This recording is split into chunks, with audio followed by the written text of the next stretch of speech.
Welcome to the Rising Woman Leaders podcast. We are a sisterhood of women stepping into courage, self-love, and feminine leadership.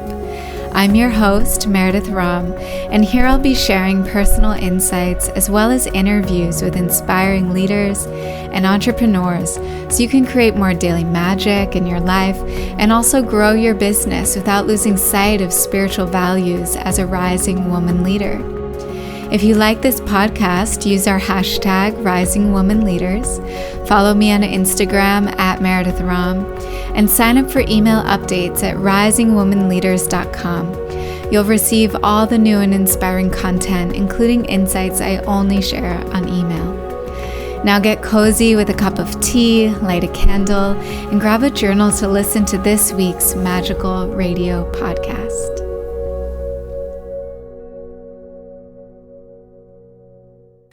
Hello, everyone. I would love to start today's podcast with a grounding meditation.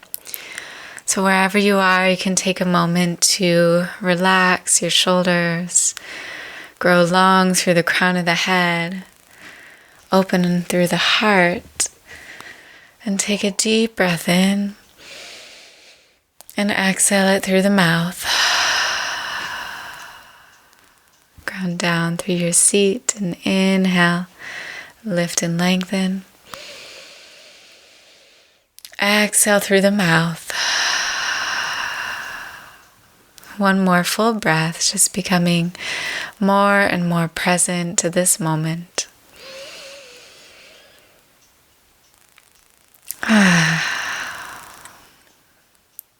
So today I am excited to share with you a reading from my book, Synchronicity. At this time, we are a few days into the Kickstarter campaign that I launched last week. And I am so grateful for all the support that has already been coming in there. And I wanted to take a chance to share with you a little bit more about what this book is about and to actually give you a taste of some of the writing itself. So I'll share that this book, I never set out to say, I want to write this grand book. It just, every step that I was taking in my life, it felt like Spirit was guiding me to write this. And I actually had a lot of resistance to it. Several times, like this was literally a friend who had said, you're going to write a book one day, and I got this for you to start. And that's where we'll begin in the reading today. But it was never something that I set out to create. It felt like it was something that Spirit was giving to me and really wanted me to bring into the world. So I've just been trusting the process, trusting the journey, setting the intention, showing up when I can, and really trusting that it is needed, that there are people out there who are going to receive some kind of insight, wisdom, upliftment in their lives from what I have to share in these stories. I think that the stories in this book will be especially helpful for anyone that's looking to free themselves of depression, anxiety, heartbreak, a difficult relationship that they may be having to their body or to themselves. And I offer these stories with my vulnerability and with my gratitude. Thank you. Thank you for being here to listen. Thank you for being here to make more space for love within and for yourself. And also I'll share that this is the material that the book is in right now. When I go through the phases of copy editing, design, and printing, which I'm now in the process of raising the funds for, it might change or take different shape. So you're getting to see a little inside peek of where the book is at right now. And I think with that, I will just dive in. So I'm starting from the beginning. And this is the prologue. You're going to write a book one day. I found this for you to start. Shankara handed me a hand-woven notebook filled with delicate natural pages sewn together with love. I looked at him amazed. Could he really see the future? Would I become a writer? I thanked him and smiled with gratitude, looking down at my new notebook. I opened to the last page. Inside he had written, "From eternity I have no home, yet so many people have tried to find their home in me." The first thing I wrote in that notebook came to me in the middle of the night, waking up suddenly from a dream. In a state between waking life and dreams, I wrote from a place in the heart that had no identity, no self, a place of pure intuition. Varanasi rose, the smell of India and your freedom, billows of light, eternity, mystery, a key to unlock all secrets and truth. Truth is the weight of a feather and a mountain, no space, no time, yet infinite. Thunderstorms, your lips, the smell of sweet sandalwood, your hunger and soft skin melts at first touch, like honey in warm milk, a gaze, a secret, a key to all discovery lies in your eyes.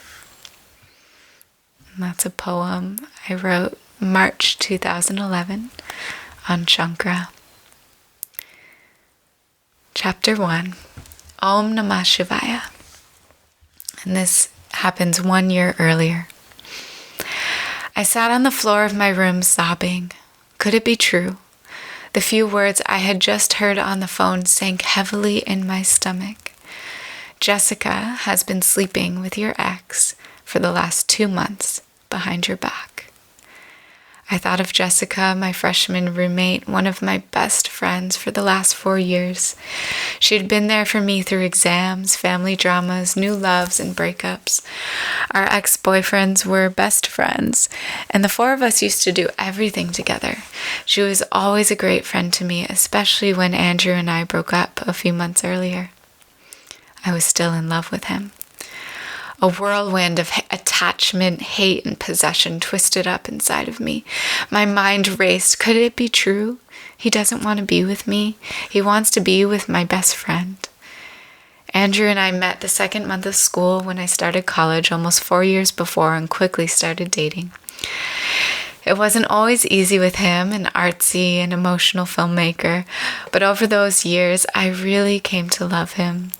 It was difficult when we broke up because I wanted the relationship to keep going. I just wanted him to give more attention to it. When he began to put everything in his life, school, friends, work, and family in front of me, I knew I had to end it, even though I was devastated. I had just hung up the phone with Mia, a high school friend of Jessica's. Jessica and Mia had gotten into some kind of fight, and now I was let in on the truth of what had happened between my friend and my ex. I felt the pain come up in my heart. How could he do this? He knows she's my best friend. He stole her from me. How am I going to forgive him? And then I thought of Jessica. What was she thinking? I felt my chest constrict and it felt hard to breathe. This isn't real. Is this real? Can this be real? I took in big gasps as tears streamed down my face. My roommate Lucy came into the room. What happened? It's about Andrew. He's been seeing Jessica behind my back. What? Are you kidding? I thought back to 2 months earlier. I had had a dream that Andrew and Jessica were sleeping in the same bed. I remember I had even texted Jessica about it, asking, "What do you think this means?" Her reply, "I don't know, that sounds crazy." "Yeah, you're right," I responded. That could have even been the same night they first slept together. How could she make me doubt myself like that? My mind was racing. Lucy left the room and quickly returned holding a small yellow pill in her hand. "Take this." "What is it?" "It's Xanax. It'll calm me down. It's from when I had my panic attack last year. This is what the doctor prescribed me for anxiety. It'll help you relax." I wiped away my tears and I took the pill. 1 month later, I walked through the Brooklyn streets by myself until I got to the subway. No one understands me, I thought as I replayed the small talk conversations at the party I just left over and over in my head. I hate small talk. I felt pressure to get a job, pressure to be beautiful, to be confident, and to fit into a mold. I went to the party in hope of some kind of connection, but left at 9 p.m., realizing I was better off on my own tonight. My heart was hurting. I longed for connection, to feel like I was part of something, but it wasn't there. I thought of Jessica. A memory flashed in my mind, standing in the busy streets of the East Village. Jessica stood in front of me with a blank expression on her face. We only kissed, Meredith. It just happened once. We were drunk. It was a mistake. I paused outside the subway entrance, then slipped down into the darkness of the cavernous stairway. Liar, I thought. Another memory flashed in my mind. I pictured Andrew's face as he sat on my bed. He looked nervously down at his hands and then right into my eyes and said, "I think I'm in love with her."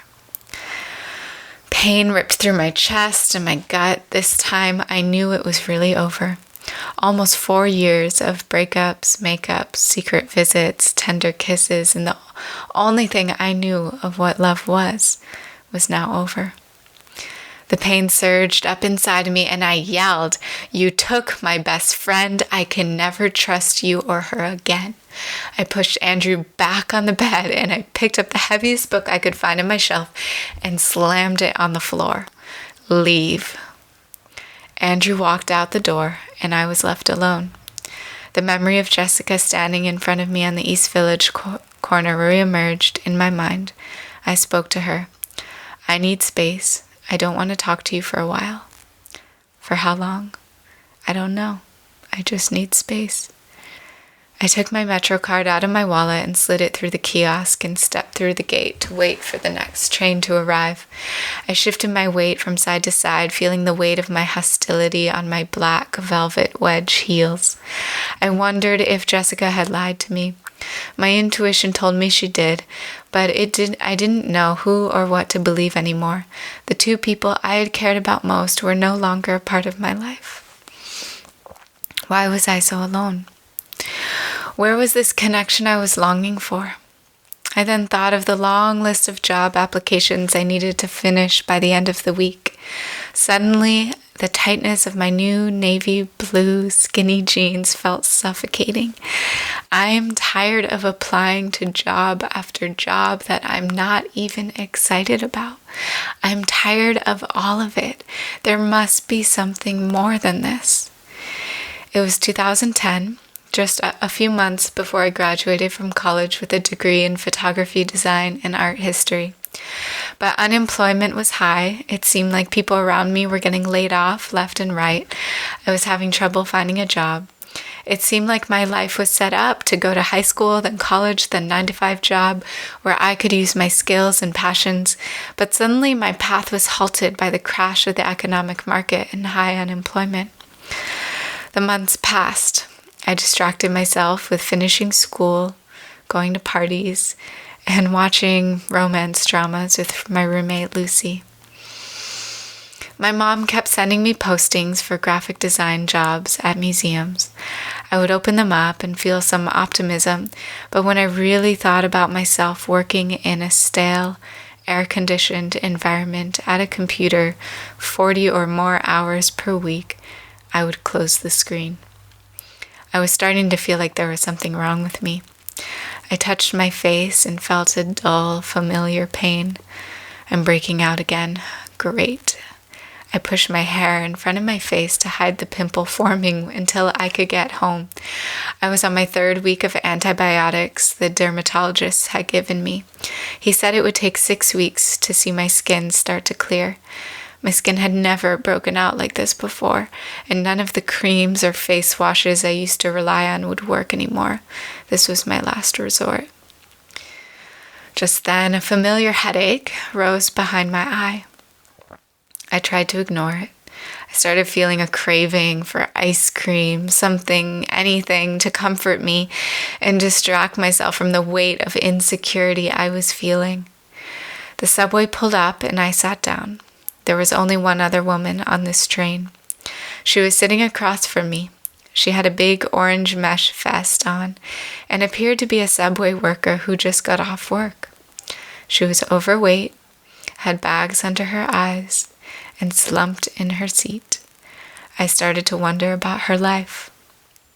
How did she end up as a subway worker? Did she have bigger dreams for herself? I wonder if she had children. She closed her eyes and I did the same. An overwhelming sense of sadness filled my body. I thought, what is the point in working at a job for 40 plus hours a week just to pay the bills when you are exhausted and miserable? Just to pay the rent? To pay off your debt? It wasn't making sense to me.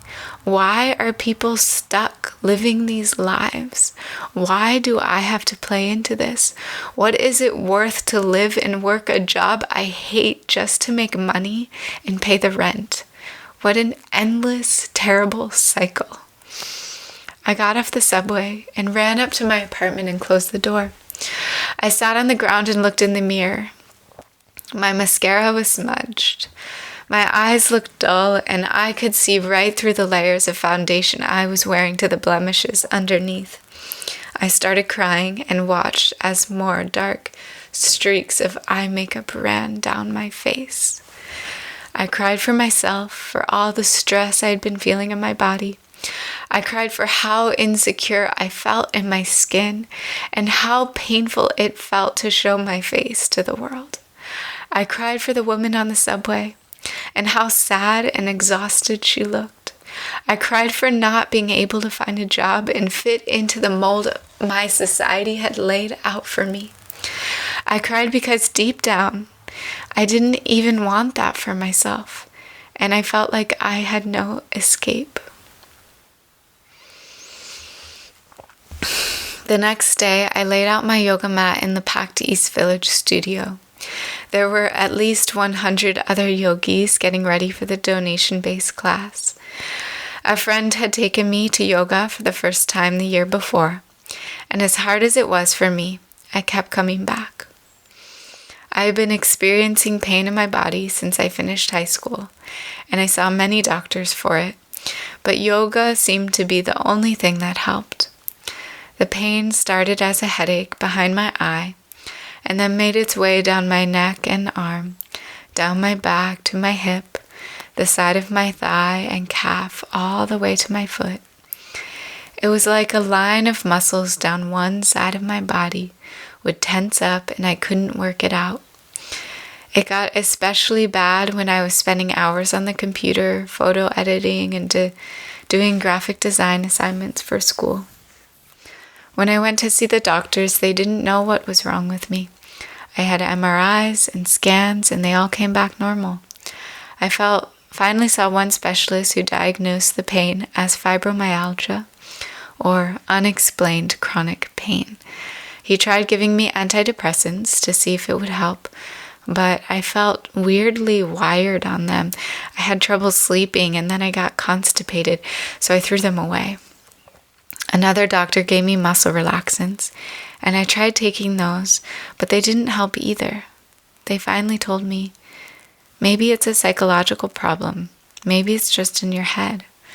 I was beginning to see how our society is so quick to numb out our pain and get rid of the symptoms instead of really looking at the root of the problem. It was draining for me to only be given a quick fix that ultimately didn't even work. It was happening with my skin, and again with these headaches. I had no choice but to take my healing into my own hands. I stopped seeing the doctors. The yoga room became my sanctuary.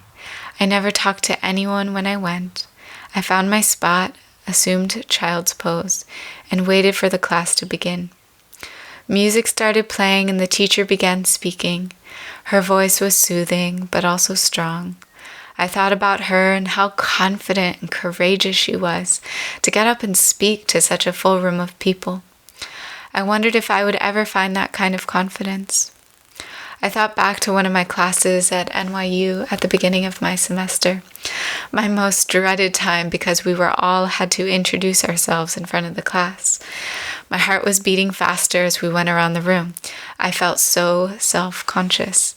I tried taking deep breaths, but a constriction took over my chest and I felt it was hard to breathe. My turn came and I got out my name, but could physically not say anything else.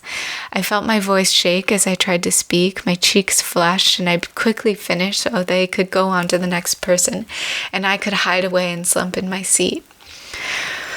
We found our way into downward dog, then through our sun salutations. I felt my breath and my body begin to open up. The stress of the world and my life slowly melted off my body. Inhale, stretch the right leg up and back. Open the hip, bend the knee, and breathe. I let out a long exhale, feeling my body connected to the earth. It felt good to stretch, even though there was pain all along the right side of my body. It was okay. I was okay. Lying in Shavasana, the teacher rang the crystal singing bowl. I was always mesmerized by the beautiful white bowl at the front of the room. The sound grew louder, surrounding my whole body. I could feel its vibration. I felt an odd sensation on my third eye, as if there was energy swirling around there. I felt still, peaceful, and I realized my pain was gone. It had cleared through the yoga class. I sighed a breath of relief. The teacher shared a quote to end the class. "A man is but the product of his thoughts. What he thinks, he becomes." I lay there with the energy circulating on my third eye, the place of vision. I imagined San Francisco, California, the West Coast, the Pacific Ocean.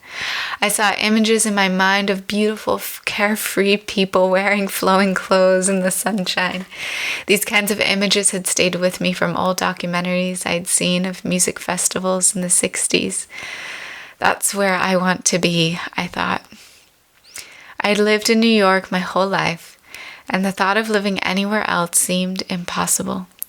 I let the idea go as I opened my eyes to see the packed East Village room around me. Graduation was only a couple weeks away, and I still had no job and no plan. I was still in a desperate search, but a little part of me kept wondering, when else besides this summer are you going to have this kind of freedom? You should travel, get out of New York, try something new. I sat with those thoughts and also imagined how crazy it would be. I can't just pick up and move anywhere. Why not? San Francisco came back to mind. I thought about my mother and how when she went off to college, she chose to go to California all the way from New York. I want to experience that. I want to get away. I went back to my yoga classes and again sank into that deep intuitive place and felt like California was singing my name. After class, I was on Craigslist, looking at potential jobs in New York. My eyes scanned over to locations other than New York. I clicked on California, San Francisco, housing. I thought about the kind of place I would want to live, and I imagined those big artist lofts in Brooklyn with 12 people all living on one floor. Those were the kind of people I wanted to be around. I entered the word artist and clicked on the mission. There, in front of me, was a post. Artist Collective, Mission, SF, 1 month sublet. I went on to read the post. It was short and sweet. Live in the heart of the mission within a 12-person artist collective house. We're looking for someone artistic, clean, someone who does their dishes and chores, no smokers or pets. There was a small photo of a room with green walls, paintings, and lots of instruments. It's perfect, I thought. What if I really did this just for 1 month? How cool would that be? The next day, I sat at lunch with my mother on the Upper East Side. My mom came into the city often to lead tours at the Metropolitan Museum of Art. My hometown was a short 45 minutes of train ride away from New York City, so I was lucky to meet her for lunch every couple weeks. "What do you want for graduation?" she asked. "I want to go to San Francisco," I said. "Like on a trip?" my mother asked. "Yeah, kind of. I'm thinking about moving there. Would you want to go on a trip together, see what it's like with me?" I started to feel more hopeful about the possibility as the words came out of my mouth. My mom smiled. She was probably thinking about the days when she lived out there. "Well, it's been a long time since I've paid my college roommate a visit. Let's do it." The next day we booked our flights, and I composed a quick message to the Craigslist sublet asking to see the place. A few nights later, I checked my email and found a reply.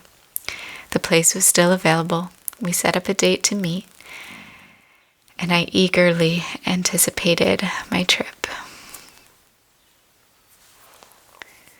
So I'm going to jump ahead a little bit, but from there I went to San Francisco. I got to see the sublet, and ultimately I decided I wanted to move, and I packed up my bags. I took one suitcase with me on my flight, and I moved into this room in San Francisco.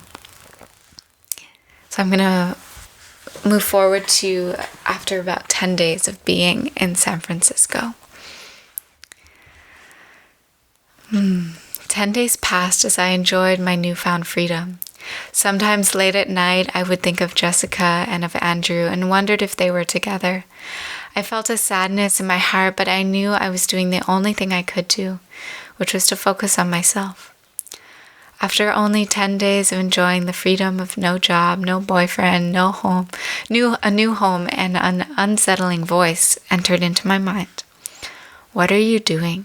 You should get a job." I began to wonder if I should feel guilty about enjoying all this free time. My rational mind began to agree with the voice in my head. I opened my computer to search the internet for jobs, and an old familiar anxiety set in. I closed the computer. I'm not going to ruin my time here. I'm not going to spend all my time applying to jobs on the computer like I did when I was in New York. My rational mind crept back in. "But what are you doing? You're going to run out of money. You need to figure out a plan." I decided I would go outside for a bike ride. I made an agreement with my rational mind. Fine. I'll bring a few resumes in my backpack to drop off at stores and cafes along the way. After a couple hours of riding around dropping off resumes, I began to feel depleted, so I stopped to take a break in Dolores Park. I gazed at the palm trees I loved lining the perimeter and all the people around me. I was surrounded by fashionable young women, hipsters, artists, skaters, and some dudes I was pretty sure were selling pot brownies. I sat not knowing where to go or what to do next. Here I was on the other side of the country, away from family and friends, unsure of what led me to where I was or why. All I knew was I had been hiding for too long. I thought back to the end of my days in New York, the breakup, the pain in my body, and the issues with my skin. As I was going through finals and a heartbreak, the extra stress I was going through got to be too much. It all just made me want to hide. I was so glad I had taken a leap, but I still had no idea what I was doing or why. I had no plans, and I was subconsciously, desperately seeking something or someone to believe in. I pulled out the copy of the Bhagavad Gita I had brought at the bookstore that week. A young man in my yoga class in New York had told me about it. So far, I had learned it was an ancient Hindu text relating the story of Arjuna and Krishna. It was a guide to a spiritual way of being and behaving for millions of Hindus. I was learning Krishna persuaded Arjuna to fight against members of his own family over the kingdom. Krishna explained the yogic attitude, an attitude of psychological and spiritual benefit and progress. When Arjuna asked about death and the killing of others, Krishna explained one is not his body, and the soul lives on after death in the form of a new body. I took interest in this new philosophy. I always wondered about reincarnation and whether or not it was real. I was interested to learn more about Hinduism. I started writing down little definitions and quotes in my notebook, one being a mantra I had learned from my friend who told me about the Bhagavad Gita. It was Om Namah Shivaya. He told me Om was the unifying vibration of the universe.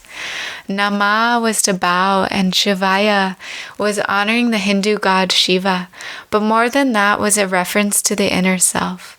The mantra could then translate to, I bow to the inner self, or the divinity that resides within me. I liked this mantra. As I lay in the grass, I thought back to the Sunday school classes I had to go to in middle school. One of our assignments was to visit a religious service of another faith. I decided to go to a Zen Buddhist temple. That was where I was introduced to meditation. Presence, clarity of mind through letting go of the past, the future, the daily thoughts that invade our minds at every moment of the day. It was here I became aware of the energy running in my body. I learned when I could control the mind. By listening to the breath, I became more sensitive to everything else that was happening inside of me. Before I fell asleep, I started to incorporate this new mantra, Om Namah Shivaya, into my meditation, because I like the idea of seeking divinity within rather than outside of myself. As the sun shone on my eyes in Dolores Park, I noticed an unusually tall man stroll in front of me. He was wearing swimming shorts and a purple shirt with the word God on it. As he passed, he turned and we made eye contact. I was intrigued by him and the glow in his eyes. He definitely stood out in a crowd. However, as soon as I realized he was looking at me, I looked away. My shy side came out. He began to walk away. I took a breath and turned back to my book. Then I looked up, back at him. I watched as he turned around again, and now he was walking straight towards me. He approached me and said, Hey, I don't know why I feel so drawn to come up and tell you this, because most people in this park wouldn't care at all, but I'm going to see a saint this weekend, and I think you're supposed to go. I didn't know what to say. I looked around to make sure he was talking to me. There was no one else there. I looked back up at him towering over me. A saint? I asked skeptically. What kind of saint? She's this wonderful woman from India who travels around the world spreading her message of peace and love. Her name is Amma. Oh, and she hugs people. She hugs people? Is this woman? In my head, thoughts were racing. Not only was I so taken aback by a complete stranger coming up and talking to me in the park, these things just didn't happen in New York, or at least to me they didn't. Should I ask? I was wondering if this encounter was a grace from God or whatever is out there. Was the universe bringing me a guru? Yeah, she's totally enlightened. Do you want to know the info? Hey, why don't you come meet my friends? We're sitting on the other side of the park. Most people would shrug off this hippie wearing swimming trunks in Dolores Park, but for me, this was a sign. Maybe my guru had found me. I got up to follow. So what do you do around San Francisco? I asked.